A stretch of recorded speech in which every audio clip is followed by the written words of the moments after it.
Wait అందరిలానే మీరు కూడా 100 డేస్లో డిఎస్ఏ నేర్చుకుందామని టైటిల్ చూసి ఈ వీడియో క్లిక్ చేసి ఉంటారు, అవునా?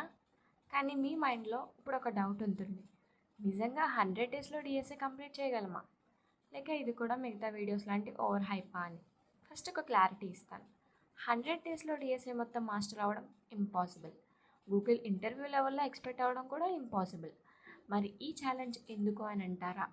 ఎందుకంటే డిఎస్ఏ అనేది ఒక ఓషన్ లాంటిది. చాలామంది ఆ ఓషన్ సైజ్ చూసి స్టార్ట్ చేయడానికే భయపడతారు. మన గోల్ 100 డేస్లో ఓషన్ మొత్తం తాగడం కాదు, ఓషన్లో స్విమ్ చేయడం నేర్చుకోవడం. ఈ 100 డేస్ ఛాలెంజ్ కంప్లీట్ అయ్యేసరికి ఎరే అంటే ఏంటి, లింక్డ్ లిస్ట్ ఎందుకు యూజ్ చేస్తారు, స్టాక్ క్యూ ఎలా వర్క్ అవుతాయి, ట్రీస్ గ్రాఫ్స్ ఏంటి, డైనమిక్ ప్రోగ్రామింగ్ అంటే ఏంటి, ఇంటర్వ్యూలో ప్రాబ్లమ్స్ని ఎలా అప్రోచ్ చేయాలి, ఇలాంటి అన్ని క్వశ్చన్స్కి మీకు క్లారిటీ వస్తుంది. మోస్ట్ ఇంపార్టెంట్లీ డిఎస్ఏ అంటే భయం అనే స్టేజ్ నుండి డిఎస్ఏ ప్రాబ్లమా, ట్రై చేద్దాం అనే స్టేజ్కి వస్తారు. అదే మన గోల్ కూడా. కాబట్టి నేను మీకు ఫేక్ ప్రామిసెస్ చేయను.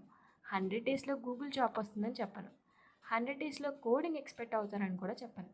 కానీ ఒకటి మాత్రం చెప్తాను, ఈ 100 డేస్ సిన్సియర్గా ఫాలో అయితే ఇప్పుడు ఉన్న మీ వర్షన్ కంటే 100 టైమ్స్ బెటర్ వర్షన్గా మారుతారు. కాబట్టి ఎక్స్క్యూజెస్ పక్కన పెట్టి డే 1 నుండి జర్నీ స్టార్ట్ చేద్దాం. రెడీయా? Let's begin the 100 days TSA challenge. And also comment down below, we will ready for the challenge. So that ఎంతమంది వాళ్ళ డిఎస్ఏ ప్రిపరేషన్లో సిన్సియర్గా ఉన్నారని చూద్దాం. అండ్ ఆల్సో మీ ఫ్రెండ్స్ ఎవరైతే డిఎస్ఏ చేద్దాం అనుకుంటున్నారో వాళ్ళకి వీడియో షేర్ చేయండి. And also like and follow for more.